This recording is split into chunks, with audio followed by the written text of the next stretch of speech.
Let's face it, email today is broken.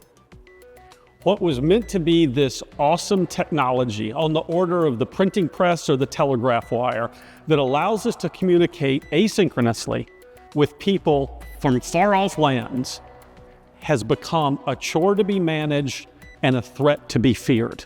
When this technology was created, it was created with an underlying assumption, and that was that everybody on the network was trusted. Once the network opened, it was too late for the SMTP protocol. The assumption was already built in. The assumption was everything is wanted. And that is why we have the condition that we have today in email and in cybersecurity, honestly. Today, 90%, this is actually the early 2024 report from Verizon, 90% of cyber attacks begin with email. What that has turned this problem into is a zero-fail mission, because it only takes one failure now to compromise an organization. So let's for a second say how we got here. What does it mean when we say our email has a trust problem? What have we tried to do to solve this problem before? Well, first we said, let's get humans to solve it. We'll let them verify who they are.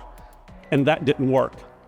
So we said, let's let the machines verify it and see if they can figure it out.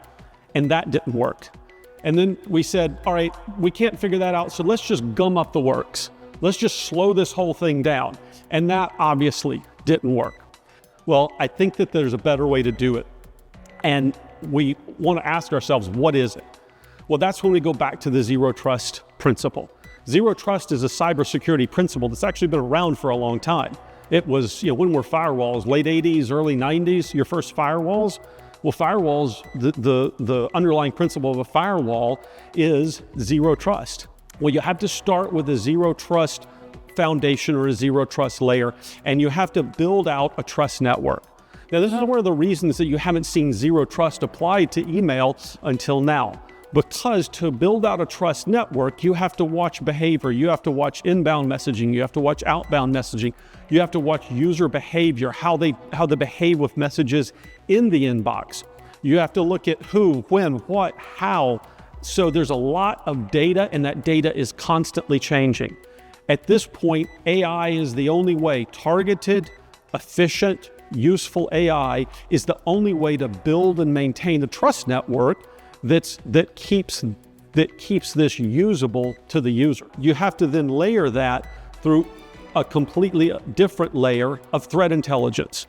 This is where your spam, your viruses, your phishing, your malware comes into play.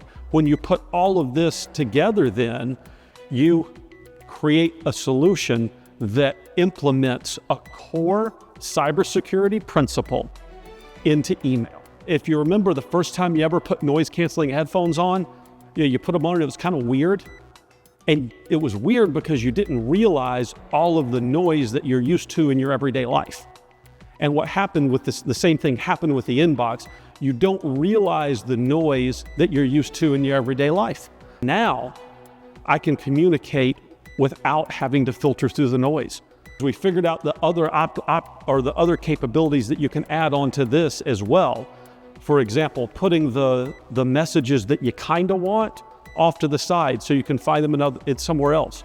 Taking sensitive messages within the 365 account and locking those messages so that if a threat actor gains access to that account, they don't gain access to the sensitive data. It turns a really horrible day into just kind of a bad day.